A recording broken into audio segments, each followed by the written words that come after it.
ওসমান গনি রাদিয়াল্লাহু তাআলা বসার মধ্যে আছে। আলী রাদিয়াল্লাহু তাআলা আনহু তার দুই ছেলে হাসান হুসাইন সহ শক্তিশালী সাহাবী প্রায় ৮-১০ জনের কথা আসছে, তাদেরকে হযরত উসমানের বাসার সামনে মেইন গেটে পাহারাদার নিযুক্ত করছে। এর মধ্যে হাসান হুসাইন তারাও পাহারাদার। হযরত আলী রাদিয়াল্লাহু তাআলা আনহু এমন এক বিপদের মধ্যে পড়লেন, যারা বিদ্রোহী ওরা পরিচয় দিচ্ছে আমরা আলীর দল, কিছু করতে পারতেছে না, পরিচয় দিতেছে আলীর দল। কিছু করা মানি সারা পৃথিবীতে ছড়ায়া পড়বে, মুসলমানরে দেখো হযরত আলী নিজের দল মুসলমানরে এইভাবে শায়েস্তা করতেছে। আসলে তো বেশিরভাগ ইহুদিবাদের মধ্যে আক্রান্ত এরা। হাসান হুসাইন সহ সবাই পাহারা দিতেছে। শেষ দিন যেদিন তিনি বিদায় নিবে দুনিয়া থেকে, পিছনের দেয়াল প্রেসিডেন্ট হাউসের পিছনের দেয়াল টপকে ঘরের মধ্যে আঘাত করে ঘরের ভিতরে তারা কয়েকজন ঢুকছে। হযরত উসমান সূরা বাকারা পড়তেছিল, ১ নাম্বার পারা তেলাওয়াত করতেছে।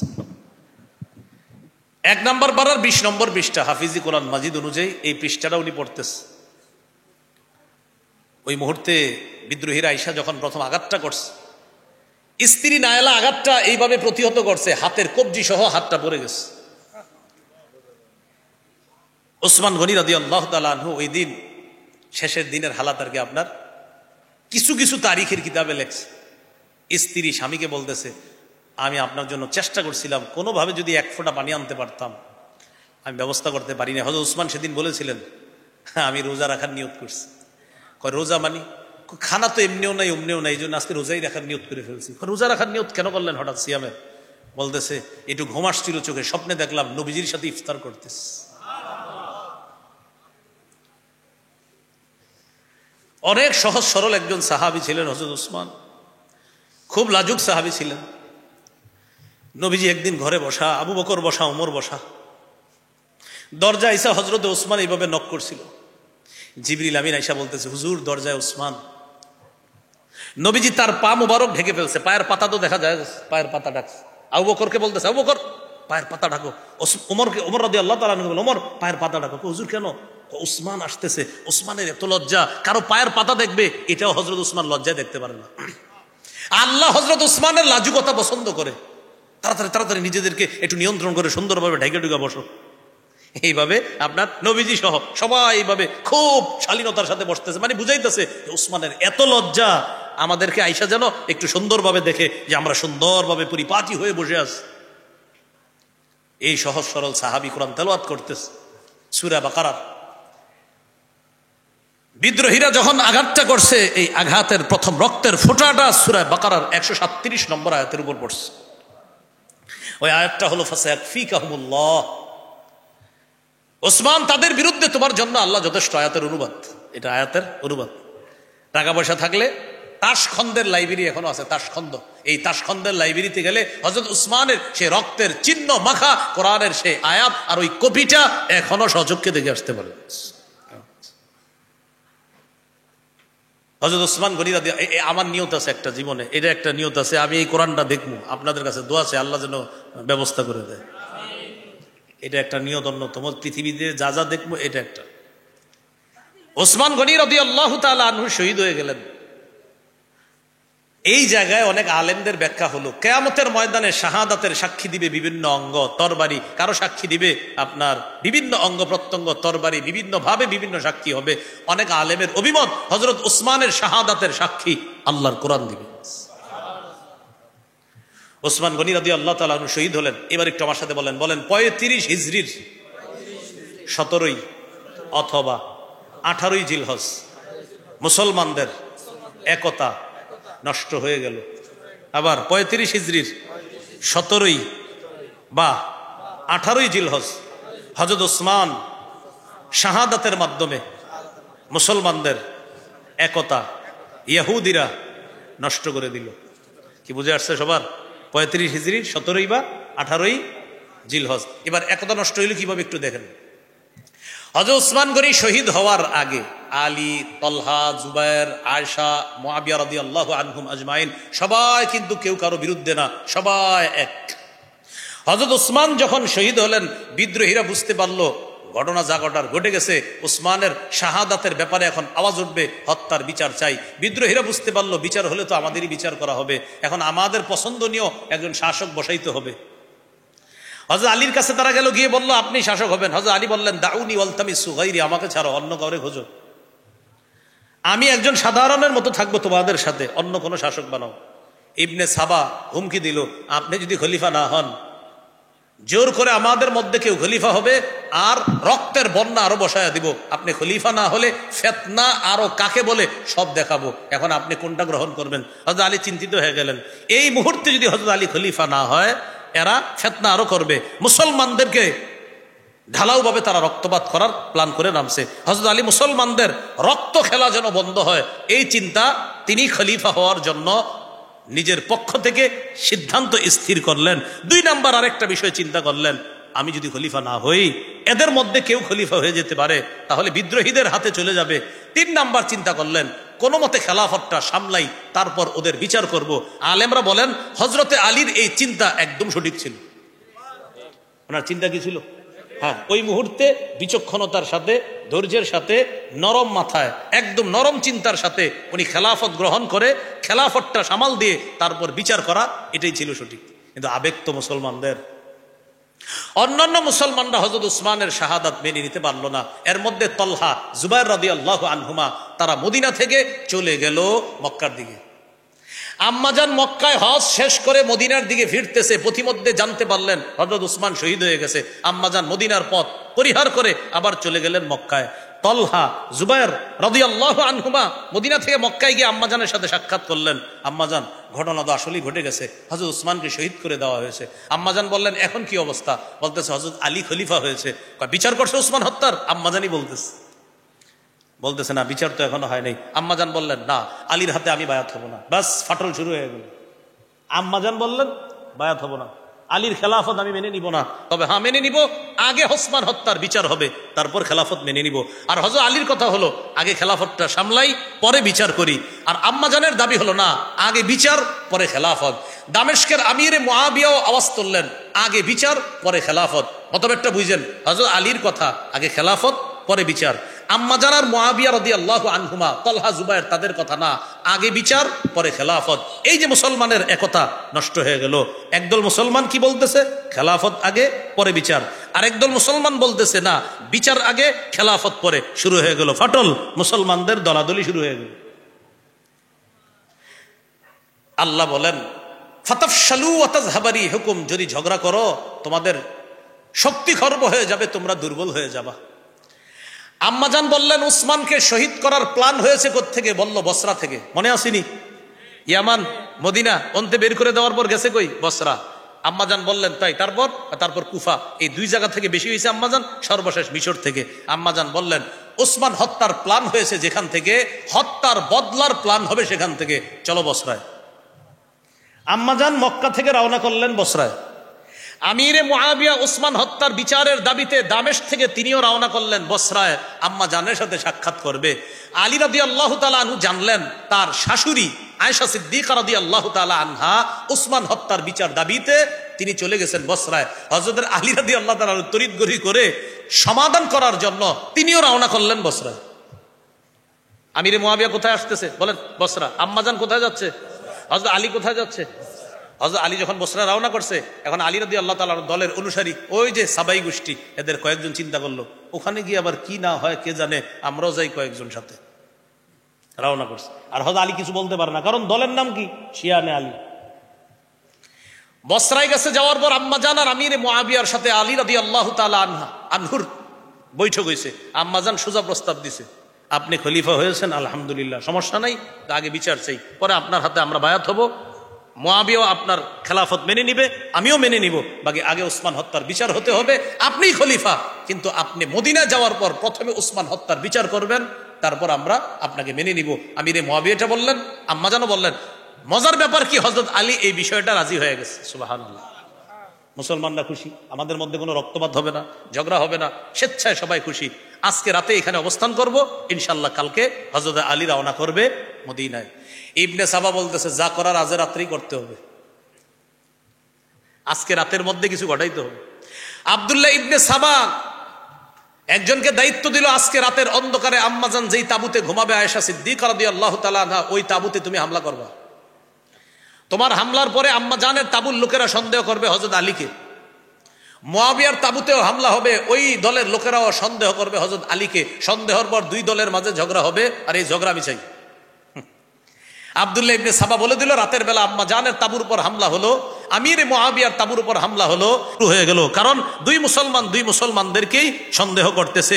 ওই আক্রমণ লড়াইয়ে মুসলমানদের তরবারিতে মুসলমান 20,000 শহীদ হয়েছে। কয় হাজার? বলেন ইন্না লিল্লাহি ওয়া ইন্না ইলাইহি রাজিউন। আলী রাদিয়াল্লাহু তাআলা আনহু দেখলেন আম্মাজান ঘোড়ার উপরে বসা, ওটের উপরে বসা। আম্মাজান ওটের উপরে বসা, ওটকে আরবিতে বলা হয় জামাল। আম্মাজান ওটের উপরে বসা। আলী রাদিয়াল্লাহু তাআলা আনহু চিন্তা করলেন, আম্মাজানের ওট যতক্ষণ দাঁড়ায় থাকবে যুদ্ধ থামবে না। আলী রাদিয়াল্লাহু তাআলা আনহু ওটের পায়ে একটা আঘাত করলেন, ওট বসে গেল, আম্মাজান বসে গেলেন, যুদ্ধ থেমে গেল। ওটের আরবি হলো জামাল, এই জন্য ওই যুদ্ধকে বলা হয় জঙ্গে জামাল। কি বলা হয়? জঙ্গে জামাল বা উষ্টির যুদ্ধ। যুদ্ধ থেমে গেল, ভুল বুঝাবুঝি বুঝতে পারছে, আমাকে ভুল বুঝাবুঝি হয়ে গেছে। কি করা? আম্মাজান আপনি মদিনায় চলে যান। আয়েশা রাদিয়াল্লাহু তাআলা আনহা মদিনায় চলে গেলেন। আলী রাদিয়াল্লাহু তাআলা আনহু খেলাফত ব্যবস্থা মদিনা থেকে নিয়ে গেলেন কুফায়। কোথায়? কুফায়। এই যে মদিনা থেকে খেলাফত বের হলো, আজ পর্যন্ত এখনো আর খেলাফত মদিনায় ফিরে আসেনি। খেলাফত কুফায় যাওয়ার পর আব্দুল্লাহ ইবনে সাবা বসে নাই, আমির মুআবিয়া চলে গেলেন দামেস্কে। এদিক দিয়ে একদল বিদ্রোহী আলী রাদিয়াল্লাহু তাআলা আনহুর কানে সংবাদ দিলেন, শুনলাম মুআবিয়া নাকি আপনার বিরুদ্ধে বিদ্রোহ করার জন্য তৈরি হয়েছে। আরেক দল মুআবিয়ার কানে গিয়ে বলল, শুনলাম হযরত আলী নাকি আপনার বিরুদ্ধে তৈরি। আলীকে বললেন মুআবিয়ার বিরুদ্ধে, মুআবিয়া রাদিয়াল্লাহু তাআলা আনহুকে বললেন আলীর বিরুদ্ধে। দুই সাহাবী রওনা করছে, বাস দুই দল মুসলমান, আবার লড়াই হবে। হযরত আলী রওনা করলেন তার দল নিয়ে, মুআবিয়া রাদিয়াল্লাহু তাআলা আনহুর দলকে প্রতিহত করার জন্য আমিরে মুআবিয়া তার দল নিয়ে রওনা করলেন কুফা। এবং দামেস্কের মাঝে একটা অঞ্চল আছে, এলাকা আছে, এলাকাটার নাম সিফফিন, একটা স্থানের নাম। এই সিফফিন নামক এলাকায় আলী রাদিয়াল্লাহু তাআলা মুআবিয়া রাদিয়াল্লাহু তাআলা আনহুর দলের মাঝে 2 মাস লড়াই চললো। মুসলমানের তরবারিতে মাত্র 70,000 শহীদ হলো। কয় হাজার? একতা আছে না গেছে? বলে না, একতা আছে না গেছে? সফল। 70,000 শহীদ হওয়ার পর কোরআন উঠায় ধরছে এইভাবে, কয় কোরআন বিচার করবে। কোরআন দেখার পর সবাই থেমে গেছে। থেমে যাওয়ার পর আলী রাদিয়াল্লাহু তাআলা আনহু আর মুআবিয়া রাদিয়াল্লাহু তাআলা আনহু পরামর্শ করলেন, সন্ধি হলো। মুআবিয়া রাদিয়াল্লাহু তাআলা আনহু বললেন, আমি আপনার খেলাফত এখনো মেনে নিচ্ছি না। আলী রাদিয়াল্লাহু তাআলা আনহু সন্ধি করলেন, ঠিক আছে, আপনি বসরা অঞ্চল শাসন করেন, সিরিয়া অঞ্চল, আমি কুফা অঞ্চল দেখি, আমি এদিক দিয়ে শাসন করি, কেউ কারো বিরুদ্ধে আমরা লড়াই করব না। এবার একটু মন দিয়ে বুঝেন, আলী রাদিয়াল্লাহু তাআলা আনহুর একদল অনুসারী, তারা আমিরে মুআবিয়া আর আলীর বিরুদ্ধে 2টা ফতুয়া দিল। আলী রাদিয়াল্লাহু তাআলা আনহুর দলের একদল লোক আলীর বিরুদ্ধেও ফতুয়া দিল, মুআবিয়ার বিরুদ্ধে ফতুয়া দিল। আমিরে মুআবিয়াকে ফতুয়া দিল, আপনি আলীর খেলাফত না মানার কারণে আপনি কাফের। নাউজুবিল্লাহ, নাউজুবিল্লাহ বলেন। এই সেই ফতুয়া এখনোই মাইকের সামনে চলে। আলী রাদিয়াল্লাহু তাআলা আনহুকে ফতুয়া দিছে, আপনি মুআবিয়ার সাথে কেন সন্ধি করলেন, এজন্য আপনি ফাসেক। নাউজুবিল্লাহ বলেন। তাহলে একই দল ফতুয়া দিছে কয়টা? আমিরে মুআবিয়াকে কি বলল, আর হযরত আলীকে কি বলল? ফাসেক। তারা এই ফতুয়া দেওয়ার পর আলী রাদিয়াল্লাহু তাআলা আনহুর দল থেকে বের হয়ে গেল। বের হওয়ার আরবি হলো খুরুজ। খরাজা ইয়াখরুজু খুরুজান মানে বের হওয়া। বের হওয়া, যে বের হয় তাকে বলে খারিজ, মানে যে বের হয়ে গেছে। এই খারিজ থেকে খারেজি। খারিজ থেকে কি? ওই যে শুনি না খারেজি, খারেজি, এই সেই খারেজি। তাহলে আলী রাদিয়াল্লাহু তাআলা আনহুর একদল অনুসারী বের হয়ে গেছে। বের হওয়ার আরবি খুরুজ, খুরুজ থেকে খারিজ, তাদেরকে বলা হয় খারিজি। তাহলে কিছু বিষয় জানলাম। জঙ্গে জামাল উষ্টির যুদ্ধ, জঙ্গে সিফফিন সিফফিনের যুদ্ধ, আরেকটা জানলাম খারিজিদের পরিচয়। এখান থেকে আমরা বুঝলাম খারিজিরাই ফতুয়া দিছে, আমিরে মুআবিয়াকে বলছে কাফের, আলীকে বলছে ফাসেক। এই জামানায় আমিরে মুআবিয়া রাদিয়াল্লাহু তাআলা আনহুর বিরুদ্ধে যদি কেউ কুফরির কথা বলে, নিঃসন্দেহে বলে দিব তারা খারিজিদের প্রেতাত্মা, শিয়াদের প্রেতাত্মা। বুঝা ঠিক বলছেন না? না বুঝা? কারণ কারা সর্বপ্রথম হযরত আমিরে মুআবিয়ার কাফের বলছে? খারিজিরা। আরে কারা? খারিজিরা। তো যারা এটা বলবে তারা খারিজিদের অনুসারী। কিন্তু এরা কি করে জানেন? উল্টা এই ট্যাগ আমাদের উপর লাগায়, আমাদের বলে ওরা খারিজি মাদ্রাসার ছাত্র। কি বল, আপনি কোন মাদ্রাসার? খারিজি মাদ্রাসা। যারা এগুলো আগে ছিল দেশ গ্রামে মুরব্বীরা বলতো খারিজি মাদ্রাসা বড়, এরকম। এগুলো হলো বেদাতিরা নিজেরা খারিজিয়ত প্রচার করে, নিজেরা বেদাতি সাপ্লাই করে, আর আমাদের নাম দিছে খারিজি। আসলে ওরা খারিজি, ওরা সঠিক পথ থেকে বের হয়ে ওরা খারিজি নাম দিছে আম করে। আল্লাহ আমাদেরকে বোঝার তৌফিক দান করেন। আল্লাহ আমাদেরকে ঝগড়া করতে নিষেধ করছে, এক থাকতে বলছে। আমাদের একতা নষ্ট হয়ে যাওয়ার কারণে বিভিন্ন দেশে সংখ্যাগরিষ্ঠ মুসলমান হওয়া সত্ত্বেও ভাবসাবে মনে হয় মুসলমান সংখ্যালঘু। উদাহরণ হিসাবে বাংলাদেশের কথাই বলা যায়। 90 ভাগের বেশি মুসলমান, মুখে দাবি করি, কাজে কর্মে ভাবসাবে আমাদেরকে মনে হয় দেশে আমরা সংখ্যালঘু। যার প্রমাণ মুসলমানদের বিষয়ে কোনো একটা রাষ্ট্রীয় কর্মকাণ্ড যদি আজকে সংগঠিত হয়, এটা নিয়ে তেমন আলোচনা হবে না, 2-4 দিন হবে, বন্ধ হয়ে যাবে। কিন্তু মুসলমান ছাড়া অন্য কোনো ধর্মের আলোচনা এই দেশে যদি কোনো ঝামেলা হয়, শুধু আলোচনা না, কোর্ট কাছারি হইতে হইতে সারা দুনিয়া এটা নিয়ে কথা বলবে। এখান থেকে বোঝা যায় আমাদের দেশের সংখ্যাগরিষ্ঠ মুসলমান এটা দাবি করা সত্ত্বেও রাষ্ট্রীয় কর্মকাণ্ড আর ভাবসাবে মনে হয় আমরা সংখ্যালঘু। এর কারণ হলো আমাদের একতার অভাব। এই জন্য আজকের আলোচ্য বিষয় হলো একতাটা নষ্ট হলো কিভাবে। একতা নষ্ট হলো কিভাবে, মন দিয়ে শুনতে হবে, একটু এদিক সেদিক হলে আলোচনাকে বুঝবেন না। রাসূলুল্লাহ সাল্লাল্লাহু আলাইহি ওয়াসাল্লাম হিজরত করে মদিনায় গেলেন, সাহাবায়ে কেরাম গেলেন, মদিনায় ইসলামী রাষ্ট্র ব্যবস্থা গঠন করলেন। মদিনার ইসলামী রাষ্ট্রের শ্রেষ্ঠতম, সফলতম মানুষের মধ্যে এমন সফল আগে আসেনি, পরেও আসবে না। রাষ্ট্রনায়ক হলেন মুহাম্মদুর রাসূলুল্লাহ সাল্লাল্লাহু আলাইহি ওয়াসাল্লাম।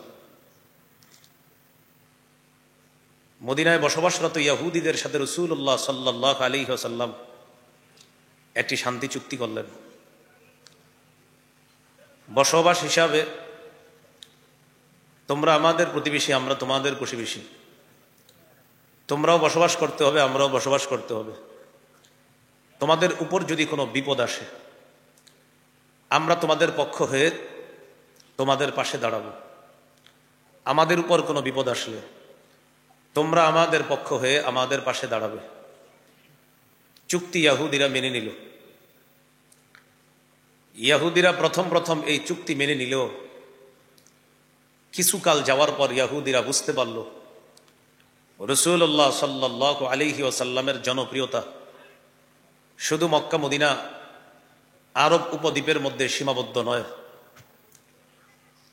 আরব উপদ্বীপ ছাড়িয়ে অনারব, তৎকালীন যুগের বাগা বাগা রোম, পারস্য, এই সমস্ত বড় বড় মহাশক্তিধর ক্ষমতাধর রাষ্ট্রের রাষ্ট্রপতি যারা, তাদের মজলিসে আমাদের নবীকে নিয়ে প্রতিনিয়ত চর্চা শুরু হয়ে গেছে। এই বিষয়টা ইহুদিদের কাছে ভালো লাগেনি। ইহুদিরা গোপনে গোপনে মদিনার মুনাফিকদের সাথে হাত মিলালো। মুনাফিকদের লিডার ছিল আব্দুল্লাহ ইবনে উবাই। মক্কার কাফেররাও ইহুদিদের সাথে গোপনে আতাত করে নিল। ওদিক দিয়ে মক্কার কাফেররা ইহুদিদেরকে মুসলমানদের বিরুদ্ধে উস্কে দেয়, আর মদিনায় থেকে আব্দুল্লাহ ইবনে উবাই মুনাফিক গোপনে গোপনে ইহুদিদেরকে মুসলমানদের বিরুদ্ধে উস্কে দেয়। একদিন ইহুদিরা রাসূলুল্লাহ সাল্লাল্লাহু আলাইহি ওয়াসাল্লামকে হত্যা করার প্ল্যান করলো। বলি নাউযুবিল্লাহ। যেই ভাবনা সেই কাজ। রাসূলুল্লাহ সাল্লাল্লাহু আলাইহি ওয়াসাল্লামকে তারা তাদের এলাকায় দাওয়াত দিল, আহ্বান করলো। নবীজি চিন্তা করলেন তাদের সাথে যেহেতু আমার শান্তি চুক্তি আছে, সেহেতু এইসব বিষয়ে হয়তো কোনো কথা বলার জন্য তারা আমাকে ডেকেছে। একজন রাষ্ট্রনায়ক হিসাবে নবীজি নিজের দায়িত্ববোধ থেকে তাদের এলাকায় গেলেন, সাথে কয়েকজন সাহাবী ছিলেন। রাসূলুল্লাহ সাল্লাল্লাহু আলাইহি ওয়াসাল্লাম ওই এলাকায় যাওয়ার পর একটা দেয়ালের পাশে নবীজিকে বসাইল। ইহুদিরা দেখলো রসুলের সাথে কয়েকজন সাহাবী। নবীজিকে তারা বলল, আপনার সাথে আমাদের পার্সোনাল মিটিং আছে, সাহাবীরা পাশে না থাকলে ভালো হয়। নবীজি সহজ সরল ভাবেই তাদের এই প্রস্তাব মেনে নিলেন। সাহাবীদেরকে দূরে সরিয়ে দিলেন, তোমরা একটু দূরে যাও, আমি একটু পার্সোনাল মিটিংয়ে বসব। দেয়ালের পাশে আল্লাহ রসুলকে বসাইলেন সাল্লাল্লাহু আলাইহি ওয়াসাল্লাম। ইয়াহুদিরা কথা বলতেছে, একজনকে দায়িত্ব দেওয়া হলো, দেয়াল ছিল মোটা, ওই ব্যক্তি অন্য দিক দিয়ে ওই দেয়ালের উপর উঠবে, ওঠার পর সেখান থেকে একটা পাথর মেরে আল্লাহ রসুলকে হত্যা করবে। বাস্তবিক অর্থে ওই লোক পাথর নিয়ে আল্লাহ রসুলকে হত্যা করার জন্য লোকটা রেডি, তৈরি। জিবরিল আমিন এসে আল্লাহ রসুলকে জানায়া দিলেন, চলে যান, আপনাকে হত্যার প্ল্যান করতেছে, উঠে যান। নবীজি সেখান থেকে চলে গেলেন। পরবর্তীতে ইয়াহুদীদের এলাকা ঘেরাও করলেন। এই ব্যাপারে লম্বা আলোচনা সূরা হাশরের মধ্যে আলোচনা আছে। ইয়াহুদীদেরকে মদিনা থেকে বের করে দিলেন, চলে গেল তারা খায়বারে। খায়বারে ইয়াহুদীরা বসবাস করতে লাগলো। রাসূলুল্লাহ সাল্লাল্লাহু আলাইহি ওয়াসাল্লাম ইন্তেকালের পূর্বে বলে গেলেন, আখরিজুল ইয়াহুদা মিন জাজিরাতিল আরব, ইয়াহুদীদেরকে তোমরা আরব উপদ্বীপ থেকে বের করে দিবা। নবী দুনিয়া থেকে বিদায় নিলেন। এবার আমরা মনে রাখবো খলিফা নির্বাচনের 4 পদ্ধতি। পদ্ধতি নাম্বার 1, খলিফার নাম ইশারা ইঙ্গিতের মাধ্যমে বলে যাওয়া। পদ্ধতি নাম্বার 2, জীবিত খলিফা পরবর্তী খলিফার নাম ঘোষণা করে যাওয়া। পদ্ধতি নাম্বার 3, জীবিত খলিফা জীবদ্দশায় শুরা কমিটি গঠন করে যাওয়া, তাদেরকে দায়িত্ব দিবে, আমি ইন্তেকালের পর তোমরা কমিটি মিলে পরবর্তী খলিফা নির্বাচন করবা। পদ্ধতি নাম্বার 4, মুসলমান খলিফা শূন্য হয়ে যাবে, তখন অভিজ্ঞ ব্যক্তিরা এক ব্যক্তির কাছে গিয়ে বায়াত হবে, অন্যরাও তার কাছে বায়াত হবে। এটা হলো 4র্থ পদ্ধতি। পদ্ধতি নাম্বার 1, খলিফার কথা ইঙ্গিতে বলে যাওয়া। নবীজির জীবদ্দশায় নবী ইঙ্গিতে বুঝিয়ে গেছেন আমার পরে কে হবে খলিফা। ইন্তেকালের আগে ইমামতি করার জন্য নবীজি মসজিদের উদ্দেশ্যে রওনা করবে। মসজিদ বেশি দূরে না, পর্দা সরাইলেই মসজিদ। নবীজি তৈরি হলেন, বুখারীর বর্ণনা। নবীজি বেহুশ হয়ে গেলেন। বেহুশ হয়ে যাওয়ার পর আম্মা জান আয়েশা সিদ্দিকা রাদিয়াল্লাহু তাআলা আনহাকে বললেন, আয়েশা পানি আনো, আমাকে ধৌত করো। পানি আনলেন, নবী নিজে ধৌত করলেন। করার পর নবীজি রওনা করছে মসজিদের উদ্দেশ্যে, তিনি আবার বেহুশ হয়ে গেলেন 2 বার।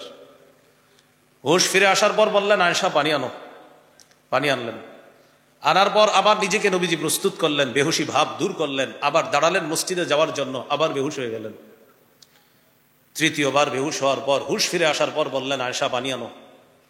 পানি আনলেন। আনার পর রাসূলুল্লাহ সাল্লাল্লাহু আলাইহি ওয়াসাল্লাম আবার নিজেকে তৈরি করলেন মসজিদে যাওয়ার জন্য। 4র্থ বার আবার বেহুশ হয়ে গেলেন। এখান থেকে একটা শিক্ষা, আল্লাহ রসুলের জীবনের শেষ মুহূর্তেও নামাজের প্রতি তার কতটা আগ্রহ, নামাজের প্রতি আল্লাহ রসুল সাল্লাল্লাহু আলাইহি সাল্লামের কি পরিমাণ আগ্রহ। বারবার বেহুশ হচ্ছে, সাহাবায়ে কেরাম অপেক্ষা করতেছে ইমাম সাহেব আসবে, আমরা নামাজ পড়ব। রাসূলুল্লাহ সাল্লাল্লাহু আলাইহি সাল্লাম 4র্থ বার হুশ ফিরে আসার পর বললেন, মুরু আবা বকরিন ফালইউসাল্লি বিন-নাস, আবু বকরকে তোমরা বলো আবু বকর যেন নামাজ পড়ায়। এই হাদিস থেকে ইঙ্গিত, আমার অনুপস্থিতিতে আবু বকর নামাজ পড়ানো, এর দ্বারা উদ্দেশ্য হলো নবী যে দায়িত্ব পালন করেন এই দায়িত্ব আবু বকরকে দেওয়া। এর মানে আমার অনুপস্থিতিতে গুরুত্বপূর্ণ দায়িত্বের ভারটা আবু বকরই গ্রহণ করবে, আবু বকরই সেই দায়িত্ব পালন করবে। এটা ইশারা, এটা ইঙ্গিত। তাহলে এখান থেকে বোঝা যায় যে আমার পরে তোমাদের প্রধান দায়িত্বশীল হবে আবু বকর, কারণ নামাজের মতো এত গুরুত্বপূর্ণ বিষয় আমি আবু বকরকে দায়িত্ব দিচ্ছি। এই হলো ইশারা।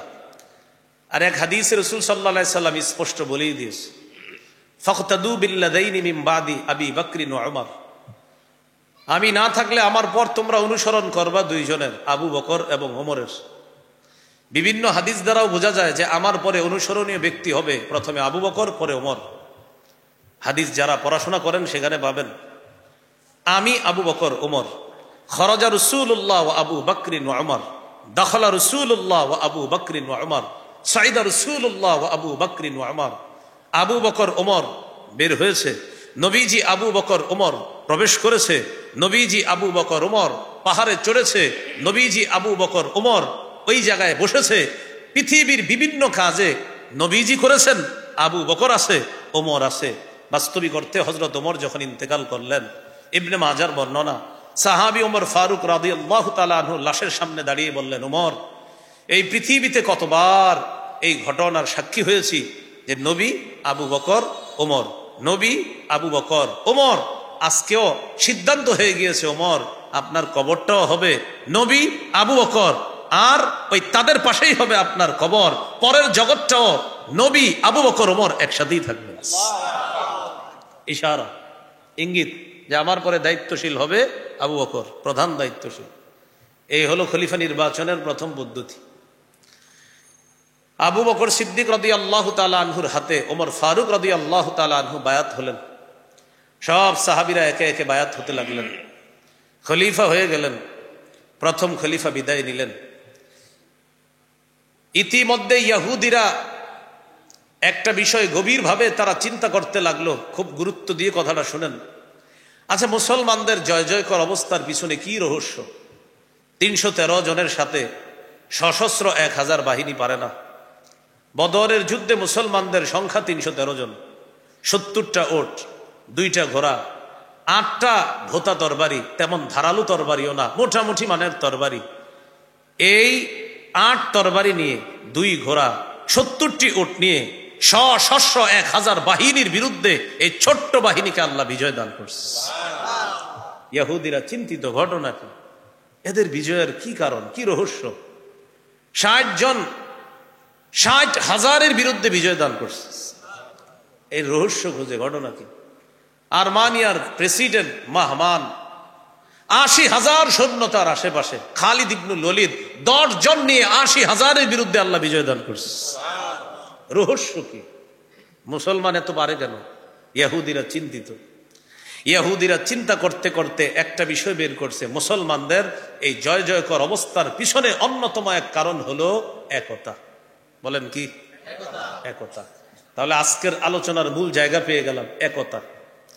এবার ইহুদিরা চিন্তা করতে লাগলো, তাদেরকে হারাতে হলে তাদের একতা নষ্ট করতে হবে। একতা নষ্ট করব কি দিয়ে? অস্ত্র দিয়ে না, বরং বুদ্ধিভিত্তিক যুদ্ধ দিয়ে তাদের একতা নষ্ট করতে হবে। তাহলে আজকের আলোচনার 2টি গুরুত্বপূর্ণ অংশ পেয়ে গেলাম আমরা। বলেন তো, ইহুদিরা কি নোটিশ করলো? মুসলমানদের জয় জয়কর অবস্থার পিছনে অন্যতম কারণ কি? এটা নষ্ট করতে হবে অস্ত্র দিয়ে না, বুদ্ধি দিয়ে। কি দিয়ে? এবার 6টা অঞ্চলের নাম আপনাদের একটু মুখস্থ করতে হবে, মনে রাখতে হবে, যদি পারেন ভালো। আমি বলি 2 বার মন দিয়ে শোনেন, আশা করি মুখস্থ হয়ে যাবে। 1 ইয়ামান, 2 মদিনা, 3 বসরা, 4 কুফা, 5 দামেস্ক, 6 মিশর। আমি আবার বলছি, 1 ইয়ামান, 2 মদিনা, 3 বসরা, 4 কুফা, 5 দামেস্ক, 6 মিশর। এই 6টা অঞ্চলের নাম মুখস্থ মনে রাখলে আলোচনাটা আমরা ইনশাল্লাহ খুব সহজে বুঝে আসবে, এবং এদিক সেদিক তাকানো যাবে না, একদম মন দিয়ে তাকায় থাকেন এদিকে, আর মন দিয়ে আলোচনাটা শুনেন। মুসলমানদের একতা নষ্ট করতে হবে বুদ্ধি দিয়ে। সিদ্দিকে আকবর রাদিয়াল্লাহু তাআলা আনহুর জামানা শেষ হলো, খলিফা হলেন ওমর ফারুক রাদিয়াল্লাহু তাআলা আনহু। আর আমরা জেনেছি খলিফা নির্বাচনের 2য় পদ্ধতি জীবিত খলিফা, পরবর্তী খলিফার নাম ঘোষণা করে যাওয়া। আবু বকর সিদ্দিক রাদিয়াল্লাহু তাআলা আনহু জীবদ্দশায় ঘোষণা করেছেন, এই পৃথিবীতে আমার চোখে এই মুহূর্তে আমি চলে যাওয়ার পর ওমরের চাইতে যোগ্য মানুষ আমি দেখি না, তা আমি ওমরের নাম ঘোষণা করে গেলাম। এ ব্যাপারে আলোচনা আছে অবশ্যই। হযরত ওমর ফারুককে নিয়ে 2-1 জন একটু অভিযোগ করেছিলেন, হুজুর আমিরুল মুমিনিন আবু বকর সিদ্দিক রাদিয়াল্লাহু তাআলা আনহু বলছিলেন, খলিফা আপনি যদি ওমরের নাম বলছেন একটু রাগ বেশি। 2-1 জন এই কথাটা বলছে। আবু বকর সিদ্দিক রাদিয়াল্লাহু তাআলা আনহু বলেছিলেন, ওমর ঠান্ডা হয় আল্লাহর জন্য, ওমরের রাগ হওয়া এটাও আল্লাহর জন্য। ওমর ফারুক রাদিয়াল্লাহু তাআলা আনহুর জামানা চলতেছে, ইহুদিদের বুদ্ধিও চলতেছে। ইয়ামানে এক ইহুদির জন্ম, সনআ নামক এলাকায়। ওই ইহুদির নাম আব্দুল্লাহ ইবনে সাবা। কি নাম? ইবনে সাবা ইহুদিদের বড় আলেম। ইয়ামানের এই ইহুদি আব্দুল্লাহ ইবনে সাবাও চিন্তা ভাবনা করে এটাই পেয়েছে, মুসলমানদের একতা, এটা হলো তাদের অন্যতম একটা বড় শক্তি। এই একতা নষ্ট করতে হবে বুদ্ধি দিয়ে। সে বুদ্ধি অলরেডি মাথার মধ্যে এনে ফেলেছে, এবং সে তার বুদ্ধি প্ল্যান সব সেট করে ফেলেছে। বাকি এখন শুধু এই প্ল্যান বাস্তবায়ন করার পালা। ইবনে সাবা চিন্তা করলো, আবু বকর সিদ্দিক রাদিয়াল্লাহু তাআলা আনহু নরম মানুষ হলেও ওমর ফারুক তখনও দুনিয়াতে বেঁচে আছে, আবু বকর সিদ্দিকের জামানায় কিছু করা যাবে না। পরবর্তী খলিফা ওমর ফারুক তার ব্যাপারে চিন্তা করলো, আব্দুল্লাহ ইবনে সাবা ওমরের জামানায় যদি উল্টা পাল্টা কিছু করতে যাই, টের পাওয়া মাত্র আমারে শেষ করবো। আব্দুল্লাহ ইবনে সাবা অপেক্ষায় রইল, দেখি ওমরের পরের খলিফা কে হয়। ওমর ফারুক রাদিয়াল্লাহু তাআলা আনহু শহীদ হলেন। শাহাদাতের আগে 6 জনের একটা কমিটি গঠন করে গেলেন, বলে গেলেন আমার পরে তোমরা পরবর্তী খলিফা নির্বাচন করবা, তবে আমার ছেলে আব্দুল্লাহ ইবনে ওমরকে করবা না। এটাও বলে দিলেন আমার পরের খলিফা তোমরা 6 জন নির্বাচন করবা, তবে এই 6 জন নির্বাচন করবা, বাকি আমার ছেলে আব্দুল্লাহ যেন খলিফা না হয়, এটা বলে দিলেন। তোমাদের নির্বাচিত ব্যক্তিরা যেন আমার ছেলে আব্দুল্লাহ না হয়। হ্যাঁ, ওমর ফারুক রাদিয়াল্লাহু তাআলা আনহু শহীদ হলেন। 6 জন পরবর্তী খলিফা নির্বাচন করলেন, সহজ সরল সভ্য ভদ্র নম্র দয়ালু সাহাবী উসমান গনি রাদিয়াল্লাহু তাআলা আনহু। উসমান গনি রাদিয়াল্লাহু তাআলা আনহুর অসংখ্য অগণিত গুণাবলীর মধ্যে সুন্দর একটা গুণ হলো তিনি খুব নরম প্রকৃতির দয়ালু মানুষ ছিলেন। এই দয়ালু মানুষ হওয়াটাকে আব্দুল্লাহ ইবনে সাবা দুর্বলতা হিসাবে গ্রহণ করল। মনে আছে 6টা অঞ্চল, 1 নাম্বার ইয়ামান, ইয়ামানের আব্দুল্লাহ ইবনে সাবা ইহুদি। উসমান গনি যখন খলিফা হলেন, উসমান গনির দয়ালু হওয়াটাকে দুর্বলতা হিসাবে গ্রহণ করে আব্দুল্লাহ ইবনে সাবা ইয়ামান থেকে চলে আসলো মদিনায়। মদিনায় আসার পর মসজিদে নববীর মধ্যে সবার সামনে সে ঘোষণা করলো আমি ইহুদি ধর্ম ছেড়ে আমি মুসলমান হয়ে গেলাম। আসলে এটা মুসলমান না, বরং মুসলমানের লেবাস ধরছে। লেবাসদারি মুসলমান হওয়ার পর প্রচুর ইবাদত বন্দিগি করে, এত পরিমাণ ইবাদত বন্দিগি করে সবার কাছে সে জনপ্রিয় একজন আবেদ আল্লাহর ওলি হিসাবে প্রতিষ্ঠিত হয়ে গেল। খুব ভালো মানুষ। সে বুঝতে পারলো আমি এখন তুমুল জনপ্রিয় একজন ব্যক্তি। একদিন ওসমান গনি রাদিয়াল্লাহু তাআলা আনহুর কাছে গিয়ে বললেন আমিরুল মুমিনিন, আপনার কাছে একটা কথা, আপনি যদি মদিনার ছোট্ট একটা দায়িত্ব আমারে দিতেন, মানুষ যেই পরিমাণ আমারে বিশ্বাস করা শুরু করছে, আমি দায়িত্বটা খুব সুন্দরভাবে পালন করতাম, যদি আপনি মদিনার ছোট্ট কোনো একটা দায়িত্ব আমাকে দিতেন। হযরত ওসমান গনি তার এই কথা শুনে বললেন তোমার কথা থেকে ইহুদিবাদের গন্ধ বের হচ্ছে।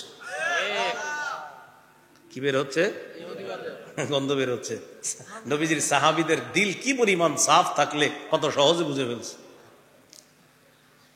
এই কথা বলার পর আব্দুল্লাহ ইবনে সাবা বুঝতে পারলো মদিনায় বর্তমানে আমার জন্য অবস্থান করাটা নিরাপদ না। কি থেকে কি ঘটে যায় সে নিজের ভুল স্বীকার করলো, যেন আমি সঠিক বলি নাই।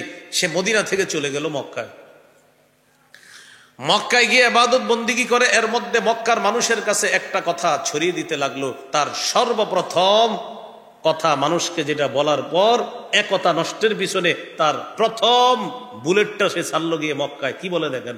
আচ্ছা প্রিয় মক্কাবাসী, বলেন তো হাশিমি বংশের দাম বেশি না উমাইয়া বংশের দাম বেশি? বুঝাইতে লাগলো।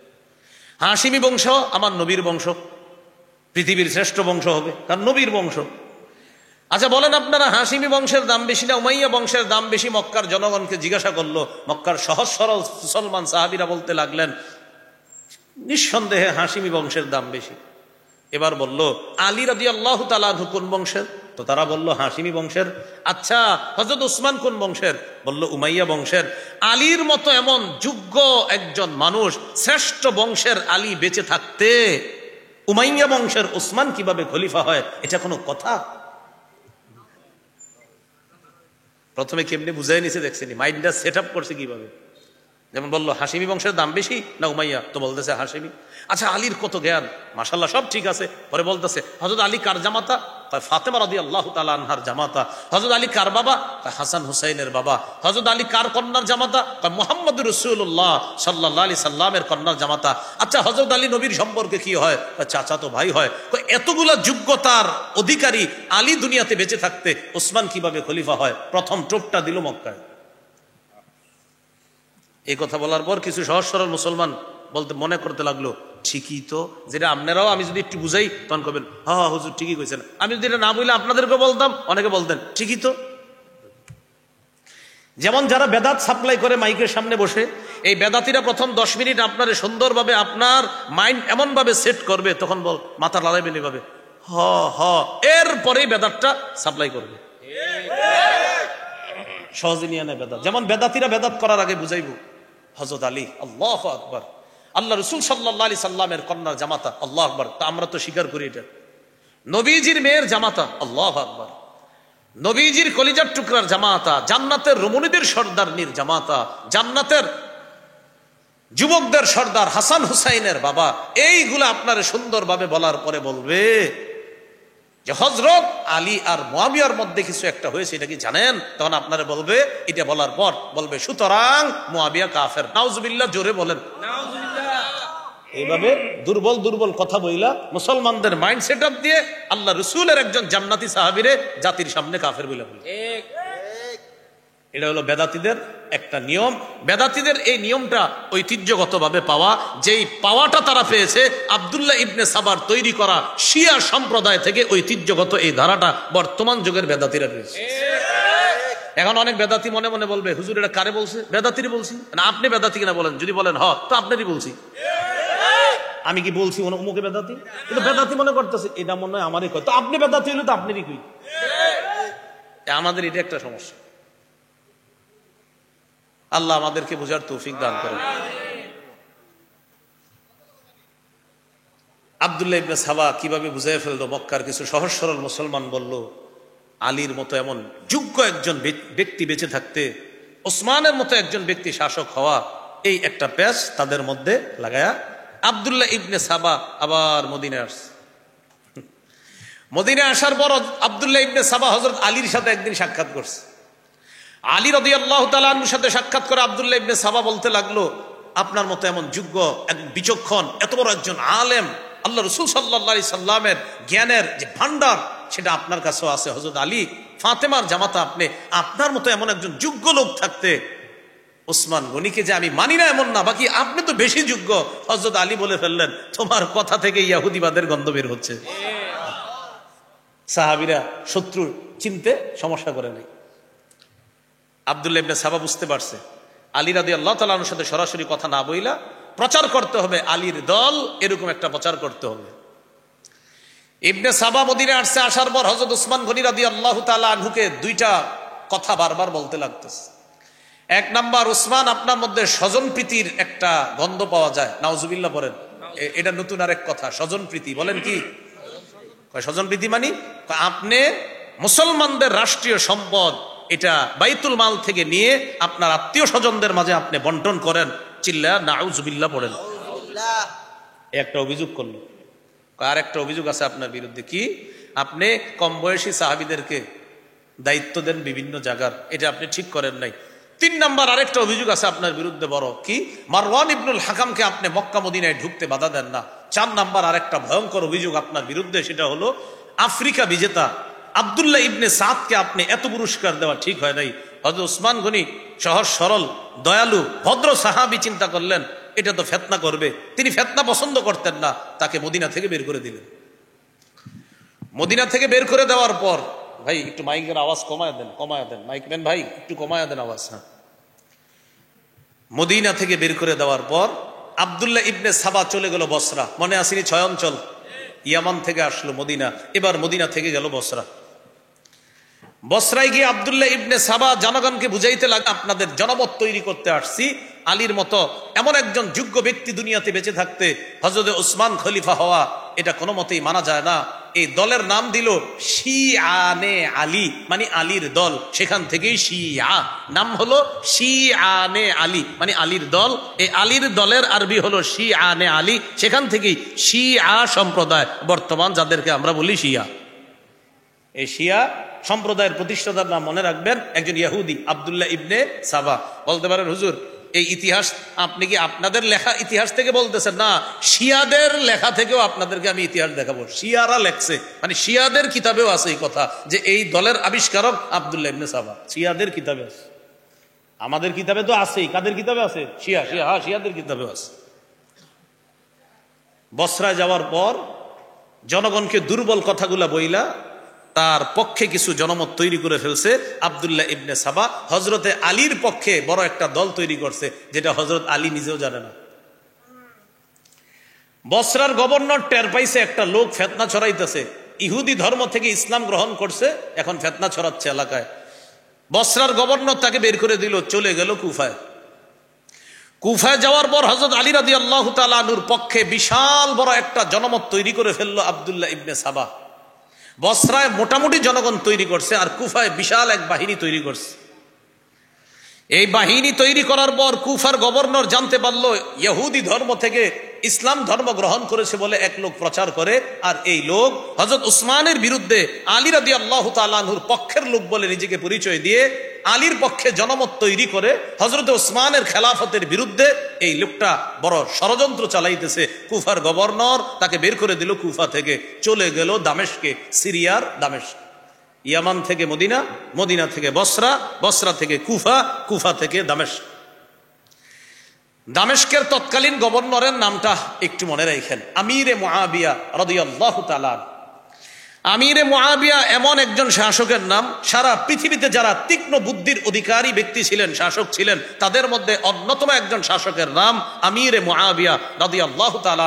অসাধারণ চিন্তা শক্তি এবং তীক্ষ্ণ বুদ্ধির অধিকারী ছিলেন আমিরে মুআবিয়া, তখন সিরিয়ার দামেস্কের গভর্নর।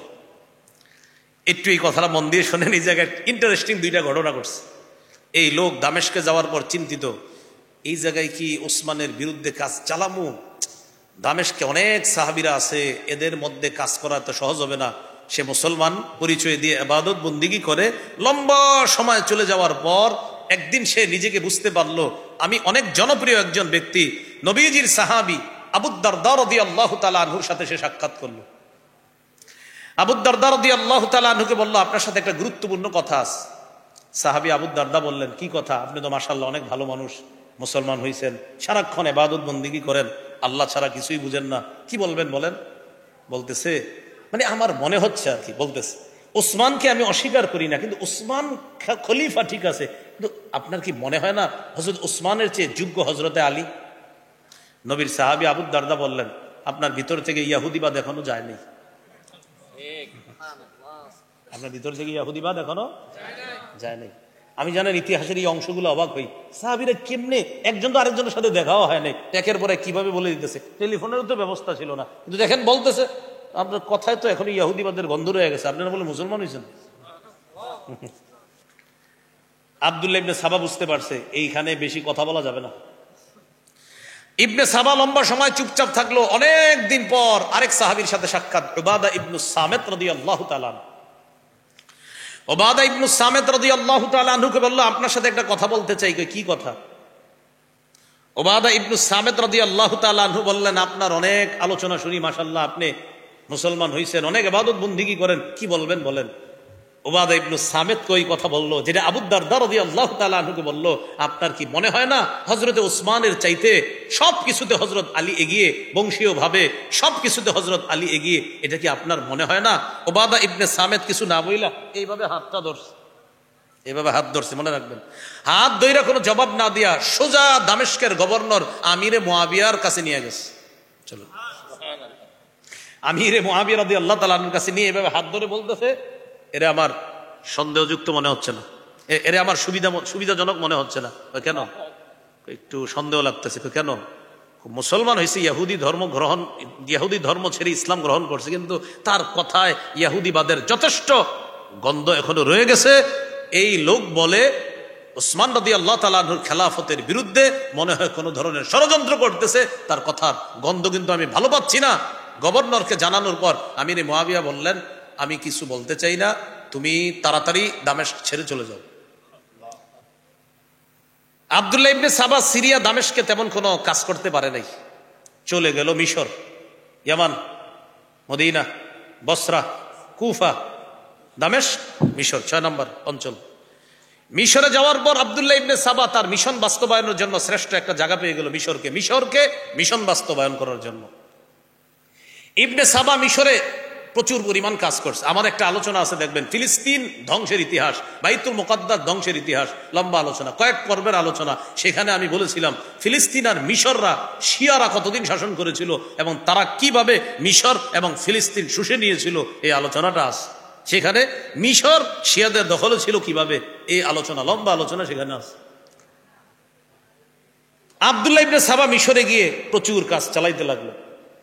মিশরে কাজ করছে, করার পর আলী রাদিয়াল্লাহু তাআলা আনহুর পক্ষে বিপুল বড় একটা বাহিনী তৈরি করছে। তাহলে এবার টোটাল আলোচনাটা দাঁড়াইলো হযরতে উসমানের খেলাফত এটা সঠিক না, তার খেলাফত মানি না, হযরত আলীকে খলিফা বানাতে হবে।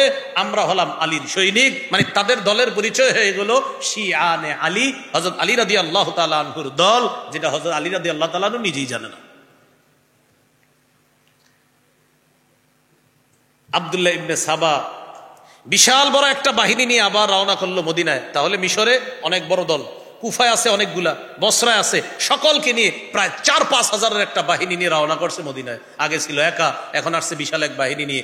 মদিনার 3 মঞ্জিল দূরে অবস্থান নিল, মদিনা থেকে 3 মঞ্জিল দূরে আব্দুল্লাহ ইবনে সাবার বাহিনী অবস্থান নিল। অপেক্ষা আছে কখন জিলহজ মাস আসবে, কথাটা খুব ভালো করে বুঝেন। অপেক্ষা আছে কখন জিলহজ মাস আসবে। ইবনে সাবা অনুসারীদেরকে বুঝাতে লাগলো, শোনো, জিলহজ মাস কাছাকাছি আসলে মদিনার সাহাবীরা চলে যাবে হজ করতে মক্কায়, ওই সুযোগে আমরা মদিনায় ঢুকবো, তখন আমরা আমাদের কাজটা সহজে আদায় করতে পারবো। ওসমানকে হয়তো খেলাফত থেকে হটাবো, না হয় যেভাবে হটাতে হয় সেটাই করব আমরা। প্রয়োজনে ওসমানকে আমরা দুনিয়া থেকে বিদায় করে দিব, এরপরে ওসমানের খেলাফত থেকে তাকে সরাতে হবে। কিন্তু এটা সহজ হবে না সাহাবীরা মদিনায় থাকলে। তারা চলে যাক, হজে যাক। জিলহজ মাস কাছায় গেছে, সাহাবীরা হজে চলে গেছে। রাসূলুল্লাহ সাল্লাল্লাহু আলাইহি সাল্লামের স্ত্রী আয়েশা সিদ্দিকা রাদিয়াল্লাহু তাআলা আনহা, আমাদের আম্মাজান, তিনিও হজে গেছেন। নবীজি সাল্লাল্লাহু আলাইহি সাল্লামের বড় বড় 2 জন সাহাবী তালহা জুবায়ের রাদিয়াল্লাহু আনহুমা, তারা হজে যাননি। আলী রাদিয়াল্লাহু তাআলা আনহু হজে যাননি। আলী রাদিয়াল্লাহু তাআলা আনহুর 2 সন্তান হাসান হুসাইন রাদিয়াল্লাহু আনহুমা, তারা হজে যাননি। আর খলিফা হযরত উসমান, তিনিও হজে যাননি। আব্দুল্লাহ ইবনে সাবা 3 মঞ্জিল দূরে অবস্থান নিয়ে একদিন 2 জনকে মদিনায় পাঠাইছে, 2 জনকে, শুধু 2 জনকে পাঠাইছে, যাও হযরত আলীর সাথে একটু সাক্ষাৎ করো আর প্রস্তাব দিবা, আমরা কিন্তু বিদ্রোহ করব আর আপনি কিন্তু খলিফা হতে হবে, এটা কি বলবা। আলী রাদিয়াল্লাহু তাআলা আনহুর কাছে গেছে 2 জন, যাওয়ার পরে বলতেছে আপনি কিন্তু খলিফা হবেন, আপনি যোগ্য, এগুলা বুঝাইতেছে। হযরত আলী এমন এক বিপদের মধ্যে পড়লেন যে এরা তো বড় ধরনের ষড়যন্ত্র আটতেছে। হযরত আলী বললেন, এই বিষয়ে আমি কিচ্ছু জানি না, আমার কাছে এই সমস্ত কোনো প্রস্তাব নিয়ে তোমরা এরপরে আর আসবা না। আলী ফিরিয়ে দিলেন। ফিরিয়ে দেওয়ার পর 2 ব্যক্তিকে ইবনে সাবাকে জানাইছে, আলী রাজি না, স্বেচ্ছায় রাজি না। ইবনে সাবা বলছে, রাজি করতে বাধ্য করব, টেনশন করবা না, কথা বোঝার চেষ্টা করবেন, হযরত আলীকে বাধ্য করব। আলী রাদিয়াল্লাহু তাআলা আনহু আছে, এদিকে হযরত উসমান গনি রাদিয়াল্লাহু তাআলা আনহু আছে। সাহাবায়ে কেরাম চলে গেলেন হজে। জুমার নামাজের দিন আব্দুল্লাহ ইবনে সাবার বাহিনী নিয়ে আব্দুল্লাহ ইবনে সাবা মদিনার মসজিদে নববীর মধ্যে প্রবেশ করছে, শিখাইয়া দিছে, একজন দাঁড়ায়া সর্বপ্রথম উসমানের বিরুদ্ধে অভিযোগ করবা। এই একজন অভিযোগ করার পর পুরা মসজিদে আমরা যারা থাকবো চারপাশ থেকে বলবো, হ্যাঁ হ্যাঁ হ্যাঁ ঠিকই আছে, আপনি এগুলা করছেন। পুরা মসজিদে একটা হাউকাও লাগাই দিব আমরা। জুমার নামাজের দিন খলিফাতুল মুসলিমিন জুমার নামাজের ইমামতি করার জন্য রওনা করলেন। খতিব সাহেব ভাষণ দেওয়ার জন্য দাঁড়াইলেন। আল্লাহর কাছে আমরা দোয়া করি আমাদের বাংলাদেশে যেন 4 কাজের যোগ্যতা রাখে আর 10 গুণে গুণান্বিত একজন আদর্শ যোগ্য শাসক আল্লাহ তৈরি করে, যিনি আমাদের দেশের একজন শাসক হওয়ার পাশাপাশি আমাদের দেশের জাতীয় একজন ইমাম হবে, একজন খতিব হবে, এমন একজন শাসক তৈরি করে দেন। আমিন বললেও আমরা বাস্তবিক অর্থে সেই কাজের দিকে এগিয়ে যাচ্ছি না। আমি একটা বাংলা বলি, সেদিন ওলামায়ে কেরামের সামনে বলছি, সাহস করে বলে ফেলছি। বারবার আলোচনা হচ্ছিল যে 90% মুসলমান, আমি ছিলাম ছোট বয়সে, আমি বলে ফেলছি যে 90% মুসলমান, এই কথাটা যেমন সত্য, বেশিরভাগ মুসলমান ইসলাম পালন করে না, এই কথাটা আরো বেশি সত্য, বলেই ফেলছি। মানি, তখন আমি মানি বলার পরে অনেকগুলা আয়াত হাদিসের দলিল দিয়ে আমি বললাম, এই হলো মানির উত্তর। এদেশের অসংখ্য মুসলমান, 90% বেশি মুসলমান, এই কথা যেমন সত্য, অধিকাংশ মুসলমান ইসলাম পালন করে না, এই কথা আরো বেশি সত্য। ঠিকের একটা উদাহরণ আপনাদেরকে বুঝাই। আজকে এই জায়গায় যারা আছে সবাই এশার নামাজ পড়েছে, এটা আমি আশাবাদী, কিন্তু পড়েছি কিনা আল্লাহ ভালো জানে। এই মানুষগুলাই বলতেছে আবার ইসলাম কায়েম চাই, যারা আজকে এশা পড়ে নেই। আগামীকাল ফজর পড়বে না অসংখ্য অগণিত মুসলমান, তারা আজকে বলেছে ইসলাম চাই, কিন্তু আল্লাহ বলেছেন সূরা বাকারা 208 নম্বর আয়াতে, হে ঈমানদারগণ ইসলামে পরিপূর্ণ প্রবেশ করো।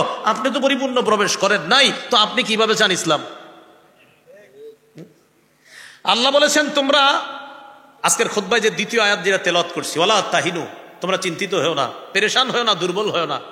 ওয়ালা তাহজানু, তাহিনু মানি লা তাদউফু, তোমরা দুর্বল হও না। ওয়ালা তাহজানু, পেরেশান হও না, ওয়া আনতুমুল আ'লাউনা, তোমরাই বিজয় হবা। বলেন সুবহানাল্লাহ, আবার বলেন সুবহানাল্লাহ। শেষে আরেকটু রয়ে গেছে আয়াত, ইন কুনতুম মুমিনিন, যদি তোমরা খাঁটি মুমিন হও, এটা রয়ে গেছে। কি বলছে? যদি, বলেন সবাই যদি। এখন দেখেন আল্লাহ তাআলা বলেছেন, হে ইমানদারগণ সুদের কারবার ছেড়ে দাও যদি মুমিন হও। উঠেন না কেউ, কি বলছে? যদি কি হও, বলেন সবাই, কি কারবার ছেড়ে দাও? যদি কি হও। সেই মুমিন আইসা বলে, হুজুর এত বয়ান করেন ইসলাম কায়েম হচ্ছে না কেন? আপনার কারণে কায়েম হচ্ছে না, এখন আপনি তো এখনো সুদ ছাড়েননি। আল্লাহ তো বলছে যদি মুমিন হও, উনি আইসা বলতেছে ইসলাম কায়েম হচ্ছে না কেন? আপনার কারণে তো হচ্ছে না।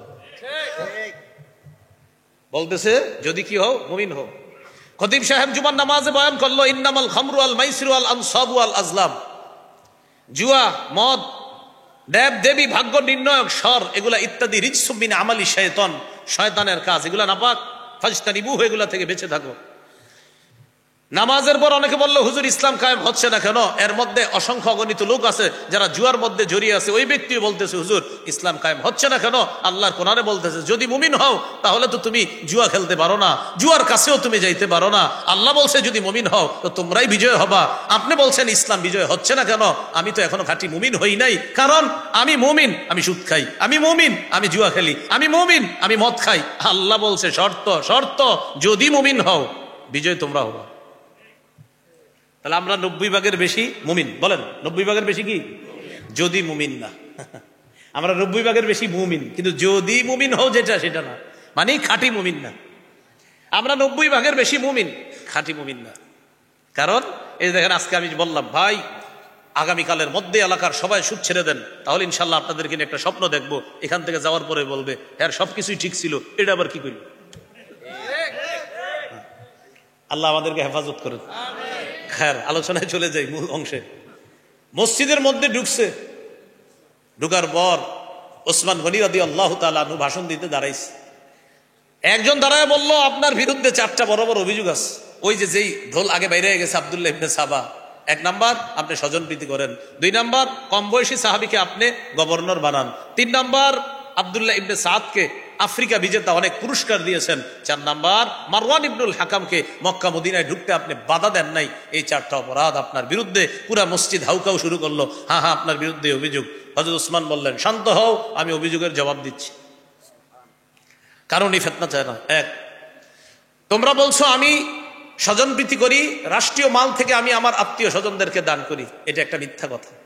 আল্লাহ আমাকে এত পরিমাণ সম্পদ দান করেছেন, নবী জীবদ্দশায় বড় বড় কোনো কাজ করবে তো নবীজি বিভিন্ন হাদিস দিয়ে বিভিন্ন ফায়দা বলতেন। আমি বুঝতাম যে নবী আমারই বুঝাইতেছে, আমি যেন অংশগ্রহণ করি আল্লাহ রসুলের ওই বড়গুলা কাজ, ওই বড় বড় কাজগুলা আল্লাহ আমার অর্থ দিয়েই সেই কাজগুলা সমাধান দিতেন। ওই যে কূপটা দেখো, দেখাইতেছে এই কূপটা, নবীজি বলছিলেন এই কূপ যে কিনে দিবে মুসলমানদের পিপাসা নিবারণের জন্য, আল্লাহ তাকে জান্নাতে এই হাউস দান করবে, এটা দান করবে। এই এই ফজিলত বলার পর এই কূপ কিনে দান করার মতো ওই মুহূর্তে সাহাবায়ে কেরাম সবাই মিলেও অর্থ দেওয়া সম্ভব না। আমি উসমানের মাধ্যমে একাই আল্লাহ তাআলা এই অর্থের ব্যবস্থা করে দিয়েছি। শোনো, প্রায় 12 বছর আমি খলিফা, আমার জন্য মাসিক বেতন আছে। এই পর্যন্ত রাষ্ট্র থেকে আমি 1 টাকাও বেতন নিইনি। তোমরা কার বিরুদ্ধে স্বজনপ্রীতির অভিযোগ তুলছো? আমি যে দান করি সব আমার নিজস্ব অর্থ থেকে আমি দান করি। বাইতুল মাল চেক করো, সেখান থেকে কোনো রকমের অর্থ কেলেঙ্কারি হয় না, চেক করতে পারো, খোঁজ নিতে পারো। আর স্বজনদেরকে যেটা, সেটা আমি নিজস্ব অর্থ থেকে দান করি। অভিযোগ নাম্বার 2, ছোট কম বয়সী সাহাবীদেরকে আপনি গভর্নর বানাইছেন, এটা একটা অভিযোগ করছে। মানে হে বুঝাইতে চাইতেছে আমার মতো মুরব্বী থাকতে আপনি এরকম ছোট ছোট মানুষকে তো দায়িত্ব দেন, এটা বুঝাইতেছে। হযরত ওসমান গনি বললেন, ছোটদেরকে দায়িত্ব দিয়ে বড়দেরকে তার অধীনে করা নবীর যুগেই এই সুন্নত ছিল, আমি তো নবীর সুন্নত জিন্দা করছি। দলিল, উসামা ইবনে জায়েদ নবীজির নাতি। এই নাতির বয়স যখন 17, নবীজি উসামা ইবনে জায়েদকে জিহাদের ময়দানে নেতৃত্ব দিয়ে তার অধীনে বয়স্ক সাহাবীদেরকে আল্লাহ রাসূল পাঠিয়েছে। এই ঘটনা নবীর জীবদ্দশায় ঘটেছে। আমি কম বয়সী সাহাবীকে দায়িত্ব দিয়ে নবীর ওই সুন্নতকে জিন্দা করছি। 3, আব্দুল্লাহ ইবনে সাদ আফ্রিকা বিজয় করছে। ভয়ঙ্কর অঞ্চল বিজয় করার কারণে আমি তার জন্য পুরস্কার ঘোষণা করছি অনেক। তোমাদের কথা হলো রাষ্ট্রীয় কোষাগার থেকে এত পুরস্কার না দেওয়া, ঠিক আছে পুরস্কার ফিরিয়ে নিলাম, ফিতনা করো না।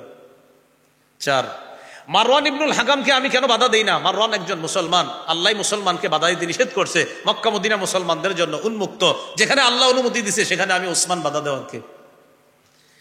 এই কথাগুলো বলার পরে মুসলমান যারা বিদ্রোহ করছিল আবার সহজ সরল মুসলমানদের মাঝে বুঝাই এসে গেছে, না খলিফার তো কোনো দোষ নাই। ইবনে সাবা বিষয়টা বুঝতে পারছে, এরা তো সবাই আবার অন্যরকম হয়ে যাইতেছে। আব্দুল্লাহ ইবনে সাবা এখন আবার ওই প্রথম ডোলটা, আলী হাশিমি বংশের যোগ্য ব্যক্তি থাকতে আপনার মতো লোক আবার আগেরটা ফিরে আনছে কথা।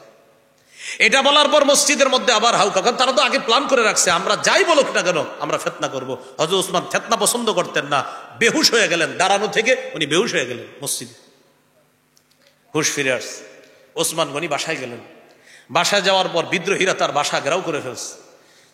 18 দিন আরেক বর্ণনায়, 20 দিন আরেক বর্ণনায়, 40 দিন পর্যন্ত তাকে আটক করে রাখা হলো, গৃহবন্দী করে রাখা হলো। আমিরে মুআবিয়া চিঠি পাঠাইছে, আপনি চলে আসেন দামেস্কে। ওসমান গনি রাদিয়াল্লাহু তাআলা আনহু জবাবে আমিরে মুআবিয়াকে জানাইলেন, মুআবিয়া, আল্লাহ রসুলের শহর ছেড়ে আমি কোথায় যাবো বলো? মুআবিয়া, আমার নবীরে ছেড়ে আমি কোথাও যেতে পারবো না। 2 নাম্বার, তুমি বলছো এইখানে আইসা বিদ্রোহীদেরকে শায়েস্তা করবা।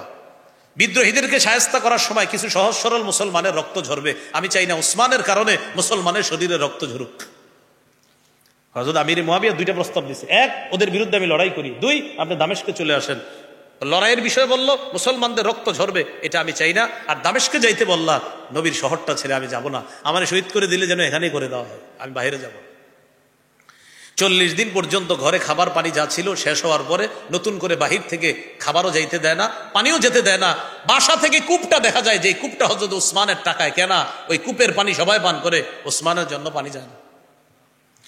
স্ত্রী নায়লা বাহির থেকে যখন ভিতরে যায়, মুখ খুইলা চেক করে ভিতরে কোনো পানি টানি আসেনি মুখের ভিতরে, চিন্তা করে মুখ দিয়ে এভাবে মুখ বন্ধ করে কোনো স্বামীর জন্য পানি নেয় কিনা চেক করে, মুখ খুইলা চেক করে। নির্যাতনের বিভৎসতা কাকে বলে? আলী রাদিয়াল্লাহু তাআলা। এবার 3 জন সাহাবীর নাম বলেন, শেষ করে দিচ্ছি। বলেন, আলী, মুআবিয়া, আমর। আলী, মুআবিয়া, আমর ইবনুল আস। বলেন তো, আলী রাদিয়াল্লাহু তাআলা আনহুর দল থেকে বের হয়ে গেছে, তাদেরকে কি বলে? এই খারেজিরা আলীর বিরুদ্ধে এবার শুরু করলো। হযরত আলীর সাথে তাদের একটা লড়াই হয়েছে নাহরাওয়ান নামক এলাকায়, 37 হিজরিতে তুমুল লড়াই। হযরত আলী তাদেরকে হারিয়ে দিছে। এই খারেজিরা 40 হিজরির রমজান মাসে একটা প্ল্যান করছে, একই রাতে আমরা 3 জন সাহাবীকে হত্যা করব। নাউজুবিল্লাহ পড়েন। কত হিজরিতে? 40 হিজরি রমজান মাসে এক রাতে 3 সাহাবী হত্যা করবে। আলী রাদিয়াল্লাহু তাআলা আনহুকে হত্যা করবে কুফার জামে মসজিদে ফজরের সময়। আমিরে মুআবিয়াকে হত্যা করবে দামেস্কের জামে মসজিদে ফজরের সময়। আমর ইবনুল আসকে হত্যা করবে মিশরের জামে মসজিদে ফজরের সময়। 3 জনকেই ফজরের সময় হত্যা করবে। আলীকে যিনি হত্যা করবে তার নাম আব্দুর রহমান ইবনে মুলজিম। হযরতে আমিরে মুআবিয়াকে যিনি হত্যা করবে তার নাম বার্ক। আমর ইবনুল আসকে যে হত্যা করবে তার নামও আমর। 3 ব্যক্তি 3 জনকে হত্যা করবে ফজরের সময়। কত সালে? 40 হিজরির 17ই বা 21শে রমজান। আমি আবার বলছি, 40 হিজরির 17ই বা 21শে রমজান। ফজরের নামাজের পর 3 সাহাবী 3 মসজিদে ইমামতির জন্য বের হলেন। আলী গেলেন কুফার কেন্দ্রীয় মসজিদে, হযরতে আমির মুআবিয়া গেলেন সিরিয়ার দামেস্কের কেন্দ্রীয় মসজিদে। এই 2 সাহাবীর উপর হামলা হলো। হযরত আলী হামলায় শহীদ হয়ে গেলেন। ইন্না লিল্লাহি ওয়া ইন্না ইলাইহি রাজিউন। আমির মুআবিয়া হামলায় শহীদ হননি, তবে তিনি আঘাতপ্রাপ্ত হয়েছেন। পরবর্তীতে আল্লাহ তাকে সুস্থ করেছেন। রয়ে গেল আরেকজন, মিশরের জামে মসজিদে যিনি যাবেন ফজর পড়াইতে, তিনি সেদিন যান নাই ফজরে অসুস্থতার কারণে। তার পরিবর্তে আরেকজন গেছে। হত্যাকারী মনে করছে তিনিই মনে হয় আমর, এই মনে করে ওই ইমাম সাহেবরে হত্যা করছে। আসলে হযরত আমর ওই দিন ইমামতি করতে যায়নি। এই 3 জনের উপর হামলা হয়েছে। শেষ করে দিচ্ছি, এবার শুনেন। হামলা হওয়ার পর 40 হিজরির হযরত আলী শহীদ হয়ে গেলেন। আলী শহীদ হওয়ার পর হযরত আলী রাদিয়াল্লাহু তাআলা আনহুর সন্তান হযরত হাসানের হাতে মুসলমানদের অনেকে বায়াত হতে লাগলেন। হযরত হাসান হলেন মুসলমানদের খলিফা। 6 মাস খেলাফতে অধিষ্ঠিত থাকার পর হযরত হাসান চিন্তা করলেন, আমিরে মুআবিয়া বয়সে আমার চেয়ে বড়, আমার চাচা, আমার আব্বার সাথে চলাফেরা, আমি মুসলমানদের রক্তপাত আমার ভালো লাগে না। মুসলমানদের রক্তে মুসলমান শহীদ হবে, এটা আমি চাই না। হযরতে হাসান স্বেচ্ছায় 41 হিজরিতে আমিরে মুআবিয়াকে বললেন, চাচা, এখন থেকে খেলাফতের পূর্ণ দায়িত্ব আপনার। আপনি একাই মুসলমানদের খেলাফত ব্যবস্থা, এই খেলাফত ব্যবস্থা আপনি পরিচালনা করবেন। আমি স্বেচ্ছায় আপনার হাতে বায়াত হলাম। নবীজি জীবদ্দশায় হাসান রাদিয়াল্লাহু তাআলা আনহুর ব্যাপারে বলছিলেন, আমার এই নাতির মাধ্যমে মুসলমানদের 2 দলের বড় একটা যুদ্ধ আল্লাহ থামায় দিবে। সেই কথা বাস্তবায়ন হয়ে গেল। এবার একটু বুঝেন, থামানোর পর হযরতে আমিরে মুআবিয়া 41 থেকে 60 হিজরি পর্যন্ত তিনি শাসক ছিলেন। এই শাসন আমলে মুসলমানদেরকে আবার উনি একতাবদ্ধ করতে উনি সক্ষম হয়েছিলেন, একতা আবার ফিরিয়ে এনেছিলেন তিনি। কোনো রকম বিদ্রোহকে তিনি সমর্থন দিতেন না, কোনো রকম বিদ্রোহ তিনি বরদাস্ত করতেন না। এই 41 থেকে 60 হিজরি পর্যন্ত বেলুচিস্তান, ফিলিস্তিন, কাশ্মীর, আফগানিস্তানের কান্দাহার, কাবুল, পাকিস্তানের লাহোর পর্যন্ত, আফ্রিকা পর্যন্ত প্রায় 64 লক্ষ বর্গ মাইল আল্লাহ তাআলা মুসলমানদের খেলাফতের অধীনে নিয়ে আসছে। কয় লক্ষ? 64 লক্ষ। এই একতা আবার এসেছিল, একতাটা আবার নষ্ট হয়ে গেছে 60 হিজরির পর ইয়াজিদের হাতে যখন খেলাফত যায়। এখানে মনে রাখা দরকার, ইয়াজিদ আমিরে মুআবিয়া রাদিয়াল্লাহু তাআলা আনহুর ছেলে। ইয়াজিদের নিঃসন্দেহে তার সমালোচনা করতে হবে। ইয়াজিদ জুলুম করেছে, কোনো সন্দেহ নাই। সন্তানের কারণে জান্নাতি সাহাবা আমিরে মুআবিয়া রাদিয়াল্লাহু তাআলা আনহুর ব্যাপারে কোন ধরনের বেয়াদবিমূলক শব্দ মুখে আনবো না, শুনবো না। নবীজি বলেছেন, আমার উম্মতের সর্বপ্রথম যেই দলটা নৌপথে লড়াই করবে তারা সবাই জান্নাতি। কদ আউজাবু বলছে, তারা জান্নাত ওয়াজিব করে নিয়েছে। সর্বপ্রথম ওই দলটা যিনি তৈরি করেছিলেন তিনি আমিরে মুআবিয়া। এই হাদিস থেকে বোঝা যায় আল্লাহ রাসূলের একজন জান্নাতি সুসংবাদপ্রাপ্ত সাহাবী আমিরে মুআবিয়া। কথা কি বুঝে আসছে সবার? তো চলেন মূল আলোচনায় আবার ফিরে যাই। আমাদের মূল শক্তি কি ছিল? একতা। নষ্ট করছে অস্ত্র দিয়ে, কি দিয়ে? বুদ্ধি দিয়ে। কত হিজরির? 35 হিজরির। কত জিলহজ? 17 বা 18 জিলহজ। এই আপনার যে ব্যক্তি নষ্ট করছে তার নাম আব্দুল্লাহ ইবনে সাবা। জন্ম কোথায়? ইয়ামানে। আসছে কোথায়? মদিনায়। বের হওয়ার পর গেছে কই? বসরা। সেখান থেকে কুফা, কুফা থেকে দামেশ, দামেশ থেকে মিশর। মনে আসেনি সবার? এইভাবে সে আবার বিশাল বাহিনী নিয়ে ফিরে এসেছিল। এইভাবে মুসলমানদের একতাটা নষ্ট করে দিয়েছে। আল্লাহ বললেন, তোমরা আল্লাহর আনুগত্য করো, রসুলের আনুগত্য করো, ঝগড়া করো না। যদি ঝগড়া করো তোমরা দুর্বল হয়ে পড়বা, তোমাদের শক্তি খর্ব হয়ে যাবে। ইসলাম পরিচয়ে, ইসলাম শব্দে আমাদের বাংলাদেশের মুসলমানদের একতাবদ্ধ হওয়া ছাড়া এখন বিকল্প কোনো রাস্তা নাই। মুসলমানরা যদি গৌরবে আবার ফিরে যেতে চায়, মুসলমান যদি আধিপত্য বিস্তার করতে চায়, মুসলমান যদি আল্লাহর গোলামিতে সব মানুষকে একত্রিত করতে চায়, আমাদের বাংলাদেশে 90 ভাগের বেশি মুসলমান তারা ঘুরে ফিরে কখনো পার্শ্ববর্তী কোনো ব্যক্তির গোলামি করে অথবা দূরের কোনো ব্যক্তির গোলামি করে না, মুসলমান আল্লাহর গোলামি করে। এই জন্য আল্লাহর গোলামি করতে হলে মুসলমান এক হতে হবে। এক হওয়া ছাড়া আপনি আল্লাহর গোলামি যদি করতে চান, একসাথে এক হয়ে একসাথে লড়তে হবে, আগাইতে হবে, না হয় কিন্তু মুসলমান পারবে না। আজকে এই জায়গায় ঠিক ঠিক বলছে না, বের হওয়ার পরে বলবে থুর আব্বাই দাদাই যা করছে আমরাও তা করবো, কি নাইসি করতে বয়ান একটা দিয়ে গেছে, এরকম বলবে অনেক মানুষ। না, এরকম যে বললাম না, মুসলমান ফজর পরে, জোহর পরে, আসর পরে ইসলাম পালন করে না, লালন করে না। এই জন্য মনে রাখবেন, আপনি যাকে সমর্থন করবেন, সমর্থন করার আগে 4 কথা মাথায় রাখবেন। এই কথা বলে শেষ করে দিচ্ছি। 1, যাকে সমর্থন করবেন তার ব্যাপারে আপনি সাক্ষী দিতেছেন, যাকে সমর্থন করবেন তার ব্যাপারে আপনি সাক্ষী দিতেছেন। 2 নাম্বার, যাকে সমর্থন করবেন তার ব্যাপারে আপনি সুপারিশ করতেছেন। 3 নাম্বার, যাকে সমর্থন করবেন তার ব্যাপারে আপনি গরিব খেটে খাওয়া মানুষের প্রতিনিধিত্ব তাকে আপনি সাব্যস্ত করতেছেন, প্রতিনিধিত্বের অথরিটি তাকে প্রদান করতেছেন। 4, যাকে আপনি সমর্থন করবেন আপনার সমর্থনটা তার পক্ষে একটা আমানত। এই 4 কথা আবার বলছি, সাক্ষী, সুপারিশ, জনগণের প্রতিনিধিত্বের অথরিটি প্রদান, 4 নাম্বার আমানত। আপনি যদি সুপারিশ করেন, যদি অন্যায় কারো পক্ষে হয়, রবের কাছে দাঁড়ানোর জন্য প্রস্তুত থাকেন। আপনি যদি সাক্ষী দেন, যদি অন্যায়ের পক্ষে সাক্ষী হয়, আল্লাহর কাছে দাঁড়ানোর জন্য তৈরি থাকেন, আল্লাহর কসম বলছি তৈরি থাকেন। 3 নাম্বার, খেটে খাওয়া মানুষের দায়িত্ব কোনো যদি পাপিষ্ঠ হাতে মানুষের হাতে ছেড়ে দেন, রবের কাছে দাঁড়ানোর জন্য তৈরি থাকেন। 4, আপনার সমর্থন আমানত, আমানতের যদি খেয়ানত করেন, আল্লাহর কাছে দাঁড়ানোর জন্য তৈরি থাকেন। সূরা নিসা 58, সূরা মাইদা 48 থেকে 50 নম্বর আয়াত। আল্লাহর কাছে আপনি অবশ্যই দাঁড়াতে হবে। তাহলে আমি আবার বলছি, বলেন তো সমর্থন করব যাকে করি, যাকে যেভাবে করি, কয় কথা মাথায় রাখবো? আবার বলেন কয় কথা? এই মাদ্রাসার একজন সভাপতি নতুন আমরা বানাবো, কথার কথা। তো এই সভাপতি নির্ধারণ হবে। মুফতি আনিসুর রহমান সাহেব বললেন যে এখানে আমরা একজন নতুন দায়িত্বশীল বানাবো। তো যাকে আমরা দায়িত্বশীল বানাবো তার পক্ষে সমর্থন দেওয়ার আগে কয় কথা মাথায় রাখবো? 1, সাক্ষী। 1 কি? 2, সুপারিশ। 3, আমি তাকে প্রতিনিধি বানাইতেছি। 4, আমি আমানত, আমি তার পক্ষে সমর্থন করা আমানত। এই মাদ্রাসা হোক, দেশের দায়িত্ব হোক, এলাকার দায়িত্ব হোক, সমাজের দায়িত্ব হোক, মসজিদের দায়িত্ব হোক, যাকে দায়িত্বে বসাবেন তার পক্ষে যদি আপনি কথা বলেন মানে সাক্ষী দিলেন, তার পক্ষে যদি কথা বলেন মানে সুপারিশ করলেন, তার পক্ষে যদি কথা বলেন জনগণের দায়িত্ব তাকে দিলেন, তার পক্ষে যদি কথা বলেন, আপনার আমানতটা তার পক্ষে আপনি রাখলেন। খুব সাবধান, আল্লাহকে ভয় করে কিন্তু সামনের দিকে আগাবেন। আল্লাহ আমাদের সকলকে ঐক্যবদ্ধ হয়ে আবার যেন আমরা ঘুরে দাঁড়াতে পারি, বিজয় যেন আল্লাহ আমাদেরকে দান করে, আল্লাহ তৌফিক দান করেন। সুবহানাল্লাহি ওয়া বিহামদিহি, সুবহানাকাল্লাহুম্মা ওয়া বিহামদিক, আশহাদু আল্লা ইলাহা ইল্লা আনতা, আস্তাগফিরুকা ওয়া আতুবু ইলাইক। আমিন ওয়া আখিরু দাওয়ানা আলহামদুলিল্লাহি রাব্বিল আলামিন।